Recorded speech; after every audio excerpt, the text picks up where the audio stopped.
Entry-level affordable luxury watches are in arguably the most competitive space in the watch industry.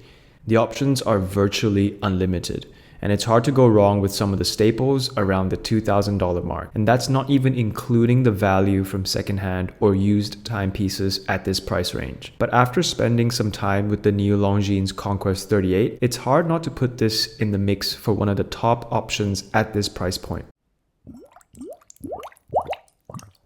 As a brand, Longines have had somewhat of a revival as of late.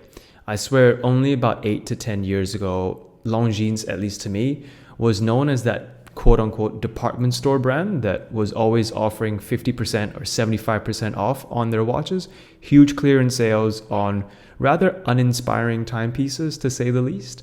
But that's largely due to the fact that Longines had to move to quartz timepieces during the quartz crisis. But this sentiment doesn't reflect Longines at all, considering its brand, its history, and what it's done for the watch community. Long before Longines became a brand, the founders, I won't even try to pronounce their name, but they're a pair of uncle and nephew, they ran a watchmaking workshop in the Swiss village of Saint Amir.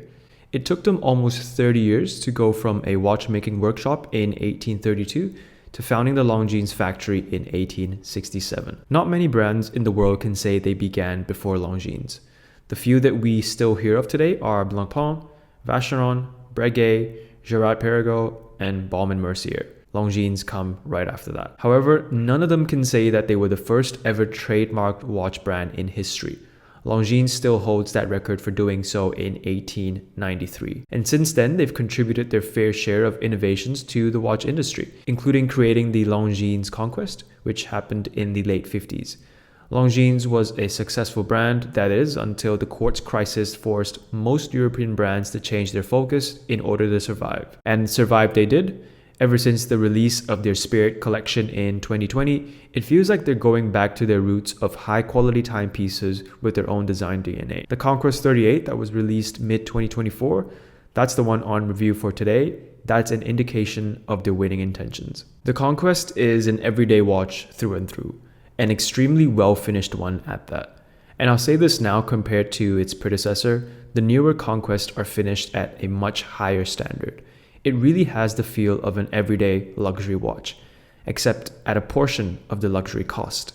To stand out as an everyday style timepiece in the affordable luxury space is again no easy task with the market saturated with Gata style watches. And for me to even consider placing a watch into any sort of ranking at this price point, it has to be better than Christopher Ward at the very minimum. And the Longines does that for me. More refined and more sophisticated compared to, say, your typical Sealander. So in terms of micro-brand comparison, the Conquest clears. If I were to let the Conquest run the gauntlet of affordable Swiss luxury brands at similar price ranges, it takes out any similar priced Oris, Mido, Rado, and I'd go as far as even saying better than the Tudor 1926. The Longines Conquest can sit comfortably with more expensive Tudors and Tag Heuers and not look out of place. It's very clear to me, Longines isn't here to mess around anymore. With a case diameter of 38mm, height of just under 11mm, and a lug-to-lug of just under 47, the Longines Conquest has every spec on paper that makes it a fantastic wear on wrist. And I was really hoping that it was going to be that case. But unfortunately, you'll find out soon why exactly it isn't. The dial on the Longines Conquest tells you everything you need to know about Longines Resurgence. It's by far the aspect that has impressed me the most. The applied indices are finished to an extremely high level, not Grand Seiko mirror-like Zaratsu finishing, but still I'd be comfortable placing it amongst the more expensive Swiss brands. The way it catches the light tells me everything I need to know about its quality and how it was made. At a quick glance, they appear as though they're regular rectangular indices, but there's beveling and edge work being done to the indices. The base is larger and grows narrower as it reaches the top, almost like a trapezoid. The indices at the 3, 9, and 12 are slightly loomed, and when I say slightly, I seriously mean slightly. They barely glow in the dark, which is one of my only complaints I have about the Conquest dial. Speaking of lume, the tiny square markers that sit within the inner dial does absolutely nothing in the dark either. Why they're even there is anyone's guess. The silver polished handset is very impressive at this price point, and you'll hear me say this a lot, because you don't expect this level of finishing for a $2,000 watch from a well-known Swiss brand. The hour and minute hands are finished to a high standard, and the same can be said for the seconds hand. All this praise, and we haven't even gotten to the dial itself, which is equally impressive in its own right. Again, nothing crazy, but just simplicity done really well. Reminds me of entry-level Grand Seikos. I've personally gone with the silver sunray dial. The sunburst is subtle and is not entirely overdone, which goes really well with my personal preference. Radial lines surround the inner edges of the dial, going through each of the applied indices. In my opinion, the radial lines give the dial a lot more character compared to if they were omitted. At the 12, we get the Longines text and the applied Longines ego that is synonymous with their branding. The Conquest and automatic text are also super clean and minimal at the 6 o'clock above the almost color matched date wheel. Now, this may or may not have creeped up in your mind, but why do I feel like the Longines Conquest case is oddly familiar to the Rolex Submariner 41mm case? I'll put these two side by side, which I have photoshopped. I put the dials on the opposite cases, and oddly enough, they feel pretty much at home. If you kind of hide the bracelets, they basically look like the same watch, but different dials.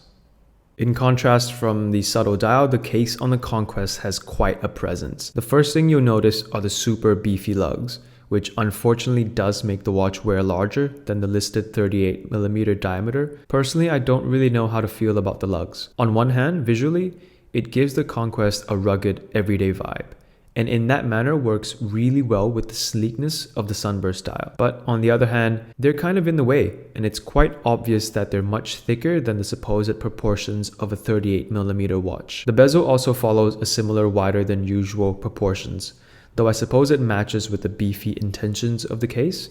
The crown guards are very good. I mean, they do look like the Submariner crown guards, but I'm a huge fan, and Longines has done a fantastic job with the finishing and rounding of the edges. The sign crown itself is easily operated, and winding is extremely smooth. Very, very smooth. Out of all the watches I've had under $2,000, the winding on this Longines is by far the best. The beefiness completely fades away once we go into the side profile of the Longines Conquest, which is finished with sharp, crisp lines and is overall quite thin. The beveled edges induce some sleekness to an otherwise rather chunky looking beefy case, and visually it's quite appealing. Moving on to the case back, which has a sapphire display crystal showcasing the Longines Caliber L888 movement, which is a modified ETA 2829 movement with a 72-hour power reserve. The movement itself is decently finished with perlage on the base plate, Côte de Genève striping on the rotor, alongside the Longines logo cutout and the brand etched in color. Overall, an interesting case to say the least. I wouldn't call the beefy lugs a drawback. It certainly grew on me over time, but it does make the watch wear larger than the 38mm case diameter. The H-link bracelet on the Conquest is thin, sleek, lightweight, and extremely well built. You know a bracelet is of high quality when you can bunch up the individual links. It means the articulation is there, which translates to hugging the wrist nicely and contorting to your wrist shape. The links are held together via push pins, which at this point doesn't surprise me anymore. Hello, Swatch Group. But in all fairness, at least the push pins on the Conquest isn't like your regular frail, skinny looking ones. These are actually quite thick and seem to be made with higher quality. Now, I do have one complaint: the butterfly deploying clasp, which seems out of place in contrast to the beefy lugs and rugged nature of the case. I can understand butterfly clasp on a dress watch like the Cartier Tank, for example, but for an everyday watch that's literally called the Conquest, I would have opted for at least a proper clasp. It would have helped with balancing out the heft and beefiness of the case. The butterfly clasp unfortunately makes the Conquest wear top heavy. And that leads me to my final and perhaps most important comment on the Conquest: the comfort and wearability on my 6-inch wrist. At the listed dimensions, you'd think I'd be praising the life out of the Conquest in terms of comfort. But unfortunately, on wrist, it wears large, much more like a 40mm sports watch than a 38mm everyday watch.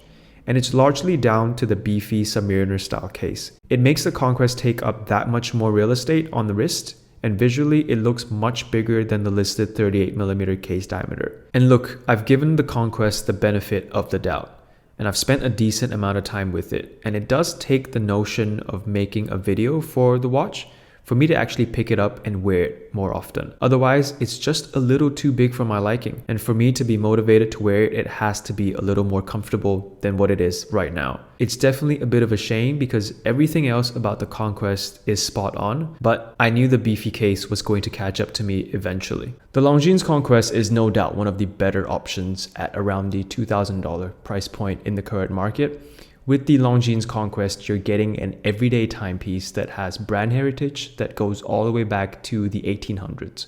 A brand that you can say is one of the first watch brands in history that has seen it all, been through it all, and is still here today. The Longines Conquest itself is an extremely capable everyday watch that you can wear anywhere. It's finished to a standard that I believe is a tier higher than watches you'd find at similar price points, especially when compared to other entry-level luxury watches. The Longines Conquest has them all beat in terms of build quality, finishing, and everyday nature. But personally, for me, it has one fatal flaw. It wears too large for a 38mm watch. In all fairness, they do come in a variety of different sizes, but it's either 34, 38, or 41. The logical choice for me was the 38, but it just ended up being slightly too large for my liking. But it's not to say it's a bad watch by any means. I've been praising the Longines Conquest the entire video, but it just wears too large for me, plain and simple. I'd be close to bankruptcy though if all watches wore perfectly on my wrist. So the Longines Conquest in 38mm, is it worth it? Absolutely. The build quality, the design, it's perfect for an everyday watch, especially at the entry level affordable luxury price point. But if you've got smaller wrist or skinnier wrist than I do, I'd either suggest the 34mm or perhaps skip the Conquest entirely. But for those with larger wrists or those that are more comfortable wearing larger watches, I'm jealous. Catch you all next time.